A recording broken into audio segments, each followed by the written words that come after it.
Ya hemos vuelto. Rápido. Javier, la pregunta es, en una situación de pánico, estrés, me han dado una mala noticia o una buena noticia, vamos a decir que les tocó la lotería, no siempre vamos a poner lo malo. ¿Puedo decir, me dio un dolor en el corazón? Pues sí y no. Y me explico. Una emoción intensa, buena o mala, se acompaña siempre de una descarga nerviosa en el cuerpo y de una descarga incluso hormonal que puede producir, que afecta al corazón, en el sentido de que el corazón puede acelerarse, en el sentido de que la tensión puede subir, en el sentido de que tenemos una reacción que llamamos de alarma general y que con descarga de adrenalina y de una serie de sustancias, las cuales sí pueden afectar al corazón. Una persona que tenga ya una lesión cardíaca, cuando recibe una intensa emoción, igual que cuando se le somete a un intenso esfuerzo, puede súbitamente su corazón verse sujeto a una situación de taquicardia, de aumento de la frecuencia cardíaca o de elevación de tensión, que hace que ese corazón inmediatamente se resienta. Es decir, en personas cardíacas, las emociones intensas, fuertes, sí pueden ser desencadenantes de cuadros de dolor de causa cardíaca. ¿Qué ocurre en una persona sana? Pues hombre, normalmente no. Es decir, cuando uno recibe una buena noticia, y por desgracia sobre todo las malas noticias, hay un componente de tipo nervioso que afecta a la contracción de los músculos, que se acompaña a veces de cuadros de aumento de la respiración, de lo que llamamos hiperventilación, una disnea la disnea, suspirosa. claro. Y eso a veces provoca un cierto grado de componente de espasmos musculares, de los músculos respiratorios. Es decir, no es que el enfermo o esa persona se esté inventando el dolor, porque lo debe. Es que lo ha desencadenado por una causa nerviosa, a veces contracturas musculares, sencillamente, que le provocan una sensación de dolor hasta que se tranquiliza y se alivia. Es frecuente, sobre todo porque el dolor de tórax tiene mala prensa.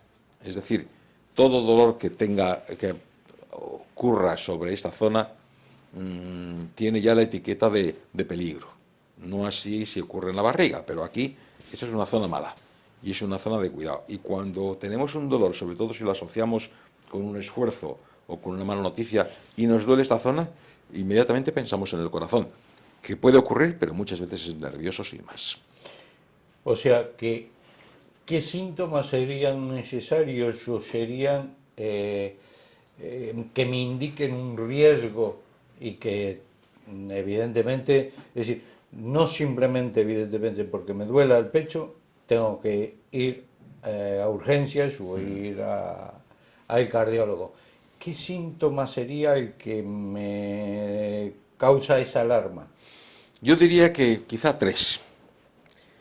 El dolor que se acompañe de fatiga, ese dolor que se acompaña con que no puedo respirar, con que el dolor me ahoga. Uno.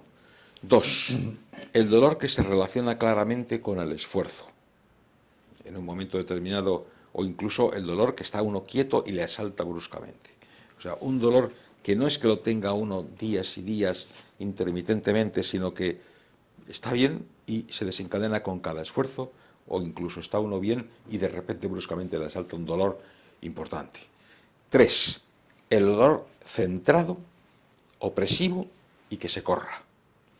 Quizás son los tres más importantes. Hay dolores más intensos. Cuando una persona tiene un herpes zóster, o cuando una persona tiene una hernia de hiato, o cuando una persona tiene una neumonía, una embolia, el dolor puede ser intensísimo. Pero, sin embargo, el dolor, digamos, que nos tiene que hacer especialmente encender las alarmas es la intensidad, cuando ocurre después con un carácter de opresión, no de punta de dedo, sino de aplastamiento, de dolor un poco más difuso, que se irradia, que corre hacia el cuello, hacia los brazos o hacia la espalda. Uno. Dos, el dolor acompañado de otros síntomas, es decir, el dolor que se acompaña de vómitos, de sudor, de mareo. Tres, el dolor que se acompaña de sensación de falta de aire. Esos serían los 3 signos de alarma acompañantes al dolor. Eso no quita a que una situación nerviosa pueda tener todo eso. Y bueno, es la misión del médico distinguirlo. Eso no quita a que existan dolores más superficiales y más insidiosos, que sin embargo sí son importantes. Pero básicamente son las 3 luces de alarma que tendríamos que contemplar. ¿Y en los niños es lo mismo o podemos pensar en los mismos síntomas o en las mismas causas de dolor en el pecho? Es mucho menos frecuente el dolor en el niño. Vamos a ver, vamos a descartar que el niño tenga, por supuesto, una lesión congénita del corazón. Vamos a descartar que el niño tenga un componente de otro tipo, de tipo congénito. ¿Qué es lo que puede tener la causa más frecuente de dolor de pecho en un niño? Yo diría que casi siempre es de origen respiratorio o muscular. Es decir, puede ser... O traumático si o traumático si le han dado un golpe, por supuesto. Pero, quiero decir, en circunstancias normales, en los niños es mucho menos frecuente, y los niños se quejan de dolor como los mayores, o más si cabe. Pero el niño se suele quejar más de dolor en la barriga, de dolor en el tórax es raro. ¿Por qué? Porque casi siempre estas lesiones que hemos descrito de infarto de miocardio, de hernia de hiato, no son afecciones de infancia. En tanto que, por ejemplo, en los niños sí puede ocurrir pues una pulmonía, una neumonía, puede ocurrir, una pericarditis, es relativamente frecuente en gente joven, y ahí sí puede haber un componente de ese tipo. Pero ni el herpes zóster, ni el infarto de miocardio, ni la hernia de hiato, ni el cólico biliar son causas que puedan aparecer en niños. Sería rarísimo. ¿A qué edad puede aparecer o está descrito el infarto más joven que pueda aparecer? Vamos a ver, yo conozco algún caso de 18 años.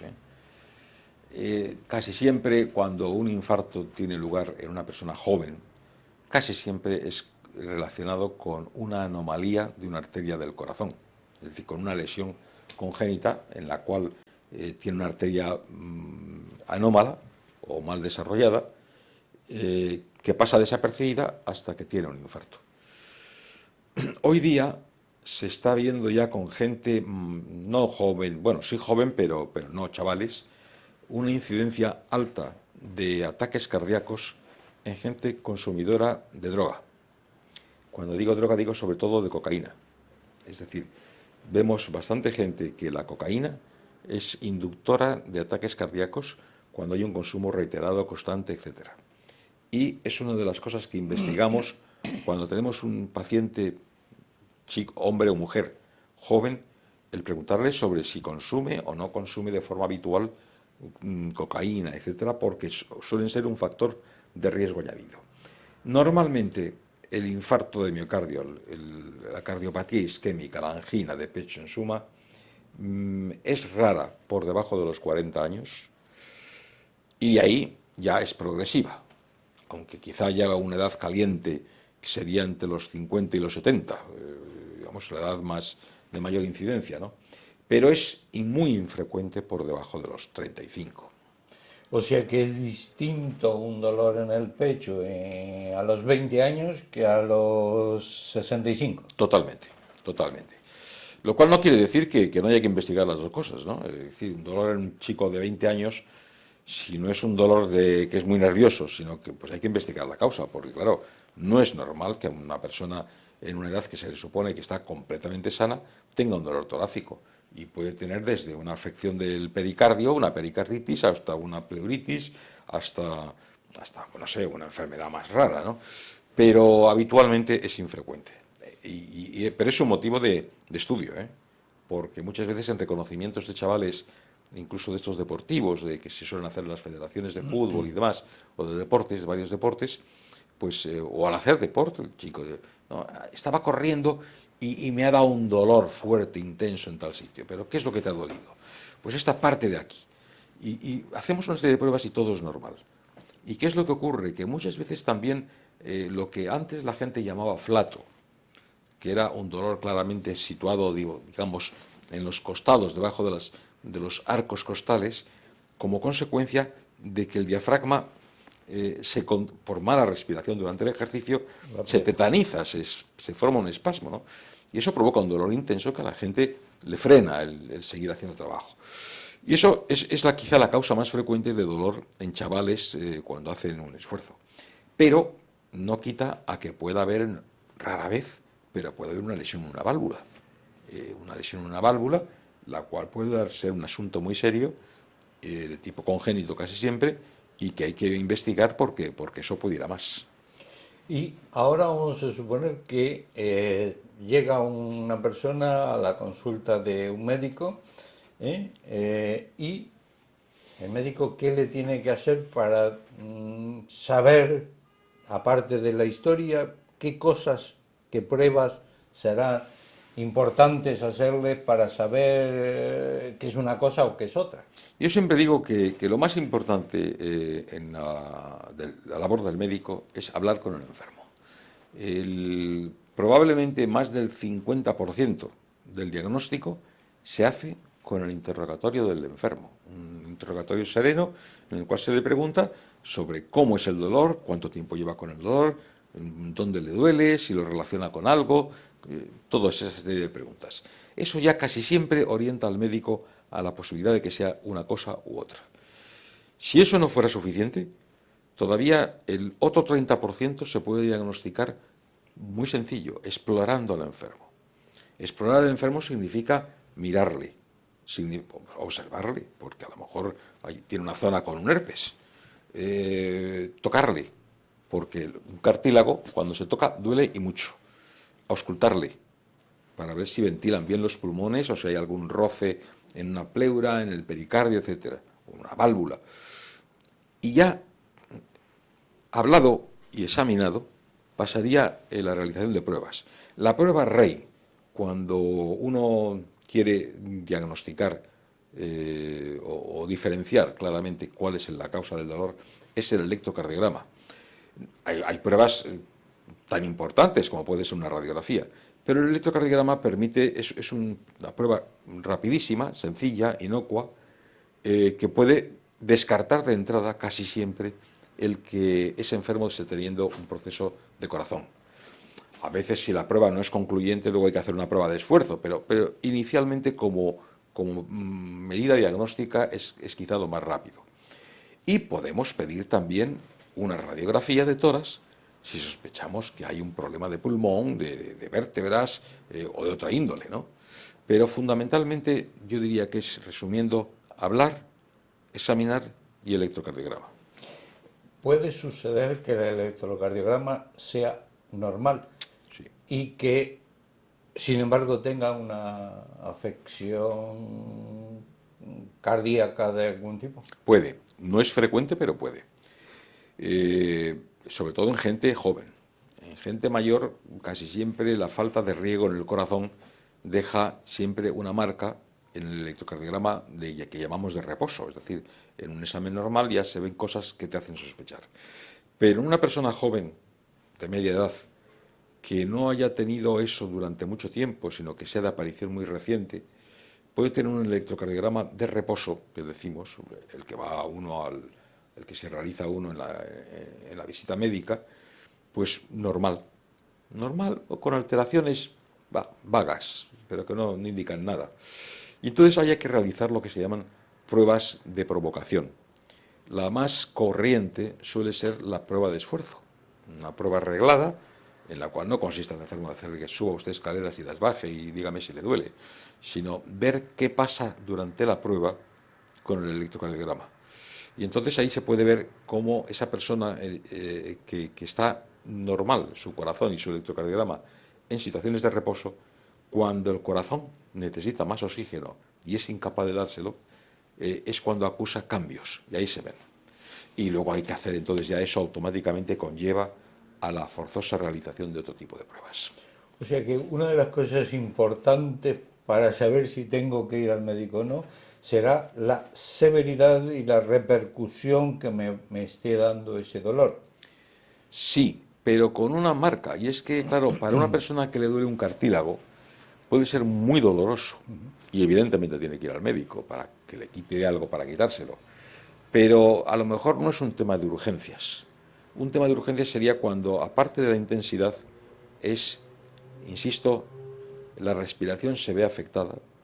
Uno ya, no es que se le corte la respiración, no es que le duela más al respirar, es que se ahoga, que tiene sensación de muerte porque entre el dolor y la asfixia algo le está ocurriendo. Y otra cosa importante, las características del dolor. Cuando alguien tenga un dolor en punta, en punzada, que le varía con la respiración, que no se preocupe, que no se preocupe. Habrá que quitárselo, habrá que mirar la causa, pero no es grave por definición. Otra cosa, que puede ir al médico de cabecera. naturalmente, pedir fecha y que no hay problema, aguantarse un poco y ya está. Y si es muy fuerte, pues bueno, ir cuanto antes. El problema es cuando el dolor te constriñe, te aplasta. Y además, cuando se relaciona clarísimamente con la realización de un ejercicio. ¿Se puede evitar o tratar de alguna manera estos dolores? Hombre, si es una angina, lógicamente te llevará a su... Evitar los esfuerzos podría ser, pero claro, eso es para el que está ya diagnosticado. Cuando una persona está diagnosticada, tú dices, oiga, y en lo sucesivo, evite los esfuerzos y bien. Cuando una persona tiene un reflujo de esófago, de estómago, perdón, pues tiene que decir, procure comer despacio, hacer las digestiones lentas, despacio, masticadas, y no tomar bebidas o comidas que produzcan muchos gases, y no echarse después de las comidas, como medidas de prevención. En una persona sana, normal, ¿tú puedes prevenir el dolor de tórax? Pues no, como no puedes prevenir el dolor del pie. Es decir, tienes que decirle a usted pise bien, pero claro, si se le retuerce el pie un día, pues le duele el pie. Y en este caso, si un día tiene una afección, le va a doler. No hay prevención posible. Aparte de las normas básicas que siempre decimos de evitar los factores de riesgo, ¿no? Pero en circunstancias normales no hay medidas, desgraciadamente, de prevención, aunque tampoco nos encontramos con un problema de primera índole, en el sentido de decir, bueno, es que es una epidemia, no, estamos hablando de afecciones concretas, particulares, que le ocurren a una persona individualmente. Y en algunas ocasiones, nunca mejor dicho la palabra ocasión, hay dolores ocasionales, es decir, que aparecen, desaparecen, me duele aquí, mañana me duele aquí, al otro me duele aquí. ¿Eso puede ser del corazón? No, habitualmente son dolores de tipo osteomuscular, es decir, de la caja torácica. Hay una enfermedad que es frecuente en las mujeres, que se llama la fibromialgia, que cursa con dolores erráticos, múltiples, en los músculos, en las articulaciones, que afecta igual a los músculos y a todas las articulaciones, desde los hombros hasta el cuello, pasando por el pecho, incluso la mama, hasta incluso en las piernas o en la espalda, ¿no? Son dolores de esas características, erráticos, que no se traducen con nada concreto y que se caracterizan quizá por su carácter fugaz. Unas veces mejora, otras veces empeora. Son fibromialgias, no tiene nada que ver con el corazón. No hay peligro de muerte, aunque son muy invalidantes en muchas ocasiones. Es que, lógicamente, en los dolores reumáticos también pueden ocasionar este tipo de dolores. Pero eso no es necesario que sea ir a urgencias porque tiene un dolor que ya sabe que es de tipo Yo creo que no, reumático. lo que pasa es que es muy relativo, porque claro, dirán, sí, pero mire usted, al que le duele es a mí. Y eso tiene razón la gente. Vamos a ver, el dolor, no tenemos ningún aparato que mida el dolor. No hay. Tenemos aparatos para medir el nivel de glucosa en la sangre, el colesterol, la tensión, un montón de cosas, hasta el calcio en los huesos. Pero no hay ningún aparato que mida el dolor. Es más, cada uno tiene su propio aparato. Hay personas que aguantan lo que les echen y hay personas que son imposible, el menor dolorcillo saltan, ¿no? Entonces, esas personas son las que en un momento determinado dicen, oiga, yo tengo mucho dolor, mucho dolor. Bueno, pues si tiene mucho dolor, vaya usted al médico ya. Porque claro, ahora lo que sí quisiera es un poco el convencimiento, es decir, piense usted que por mucho dolor que tenga, cuando el dolor sea así, o ahora le duele aquí, mañana aquí y luego aquí, de eso no se va a morir. Quédese tranquilo, no le va a pasar nada, ya sé que duele mucho o poco, pero no tiene importancia. Sin embargo, aquella persona, por dura que sea, que tenga un dolor que le apriete cuando hace un ejercicio, que se le quita en reposo, ojo, ahí sí. Eso es de alarma pura. Eso es alarma. Eso es semáforo en ámbar tirando a rojo. Eso es importante, el